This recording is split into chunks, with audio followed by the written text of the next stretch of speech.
Here's a scary thought. Most people don't actually choose their life. They just wake up one day and find themselves standing inside one. And the worst part is you can spend 40 years building something, brick by brick, and never once stop to ask if it's even the thing you wanted.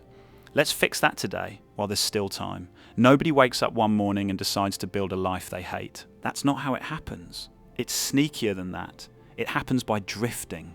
One small, unquestioned choice at a time. You do the thing you're supposed to do, then the next thing you're supposed to do, then the one after that, and each step feels normal because everyone around you is taking the same steps. And you look up one day and you're deep into a life you never actually picked. You just arrived in it. Like you fell asleep on a train and woke up 3 cities past where you meant to get off. And here's the thing that makes it so easy to miss. From the outside, that life can look completely fine. Good even. All the boxes ticked. Nothing obviously wrong. Which is exactly why nobody warns you about it, because there's no alarm that goes off when your life is technically okay but quietly not yours. Let me put it another way, because I think about this a lot. You were handed a default setting for your life before you could even talk. There's this rough script most of us get, right? Do well in school. Get the job. Get the things. Get the slightly bigger things. Keep your head down. Keep climbing, and one day, way off in the distance, you finally get to relax and enjoy it. That's the plan we all kind of absorb without ever agreeing to it.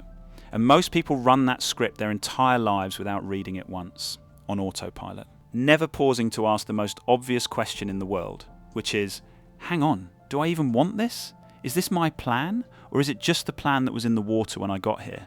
Because a plan you never chose is still running your whole life. That's the wild part. You can be completely controlled by a set of goals you never actually sat down and picked. They just came pre-installed. And unless you go looking for them, you'll chase them till you're old, and only then wonder why the finish line never felt like anything. A lot of what you think you want, you don't actually want. You just caught it. Like a cold. From the people around you, from the internet, from 1,000 images of what a good life is supposed to look like. Think about it honestly for a second. Half the things we chase because we saw someone else have them and something in us went, oh, I'm supposed to want that. The house that looks a certain way. The car. The job title that sounds impressive when you say it at a party. Are those actually your dreams? Or did you just download them from the crowd and forget they weren't originally yours? I catch myself doing this constantly. I'll really want something, like properly want it, and then I stop and go, wait, why do I want this? And sometimes I trace it back and there's a real reason. It's genuinely mine. But sometimes I trace it back and it just leads to some image I saw, some person I was comparing myself to, some idea of success I absorbed without ever examining. And that want was never mine at all. I was about to spend real years of my life chasing something I picked up secondhand. That's the quiet tragedy of it. Not that people fail to get what they want, that they spend their lives sprinting after wants that were never theirs. And even when they catch them, it feels like nothing, because it was never the thing their own heart was asking for. So I started using this one test, and it's a bit brutal, but it cuts right through. Whenever I want something, I ask myself, if nobody could ever see this, would I still want it? If it had to stay completely private, no one knowing I had it, no post, no mention, no one impressed, just me and the thing, alone, would I still reach for it? And it's amazing how many things fall away when you run them through that. So much of what we chase only survives because of the audience. Take the audience away and it turns out we didn't want the thing. We wanted the being seen having it. Those are completely different and we mix them up constantly. The stuff that passes that test, though, that's the real stuff. That's yours. The things you'd still want in a world where nobody was watching, those are the ones actually worth building a life around. Everything else is just decoration for an audience that, honestly, isn't paying that much attention anyway. So keeping it simple, here, isn't about adding some clever new plan. It's the opposite. It's subtraction. It's clearing away everything that isn't actually yours until what's left is small and quiet and true and unmistakably you. A simple life isn't an empty one. It's one where every single thing in it is there because you actually chose it. That's the whole aim. Fewer things, but all of them yours. Let me get specific for a second, because this can all sound a bit floaty. The moment this hits people is usually not some big dramatic crisis. It's a random Tuesday. It's an ordinary afternoon where, out of nowhere, you get this quiet, uncomfortable question floating up. When was the last time I did something purely because I wanted to? Not because I should. Not because it looks good. Not because it's the next step. Just because the actual me, wanted it. And for a lot of people, they sit with that question and they can't remember. That's the moment. That's the wake-up. Not a breakdown, just a small, honest, slightly frightening realization that you've been living for the boxes for so long you've lost touch with what you actually like. If that question stings a little when I say it, good. That sting is useful. That sting is the part of you that's still awake, tapping on the glass, trying to get your attention before you build another 10 years of a life you didn't choose.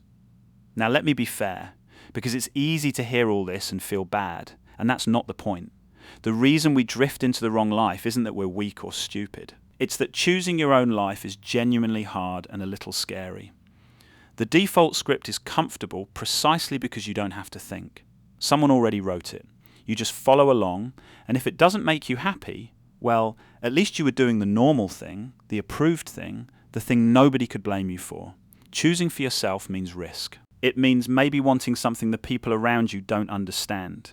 It means you can't hide behind, I just did what you're supposed to do anymore. That's a lot to carry. So most people quietly pick the safety of a borrowed life over the risk of an honest one. I get it. I've done it. But that safety is fake. And here's the cost nobody mentions. The years pass exactly the same either way. You're going to spend them regardless. The only question is whether you spend them building something that's actually yours or something you inherited by accident and never questioned. Same years, wildly different life at the end of them. Start with an honest little audit. Look at the big pieces of your life, the things you're spending your years chasing, and go through them one by one and just ask, is this mine or did I inherit it? That's the whole question. You'll be surprised. Some things you'll look at and instantly go, no, that one's real. That's me. And others you'll look at and feel this weird hollow thing, and that's the sound of a borrowed want getting caught. You don't have to blow up your whole life over this. Please don't. This isn't a quit everything and move to the mountains video. It's much smaller than that. It's just starting to run your choices through your own filter instead of the default one. Catching yourself before you chase the next thing and asking, wait, is this me or is this the script? And then gently start pointing your life a little more toward the stuff that's actually yours. The private wants. The things that pass the nobody's watching test. You don't need a grand plan. You just need to stop handing your years to a life you never picked and start spending even a few of them on the one that's genuinely yours. You can build a life for 40 years, brick by careful brick, and have it be beautiful and impressive and completely not yours. That's the thing nobody warns you about. A life can be technically successful and still be the wrong one because it was never really chosen. It was just drifted into, absorbed, inherited from a script you were handed before you knew you could say no. But you can say no now. You can climb off the train before it carries you another 3 cities past where you meant to be. You can look at the whole thing honestly and start clearing away everything that was never yours until what's left is small and quiet and unmistakably you. You don't need a bigger life. You need a truer one. So ask yourself the scary question, the real one. If nobody was watching, what would you actually build? And then, quietly, go build that instead. Keep it simple. I'll catch you in the next one.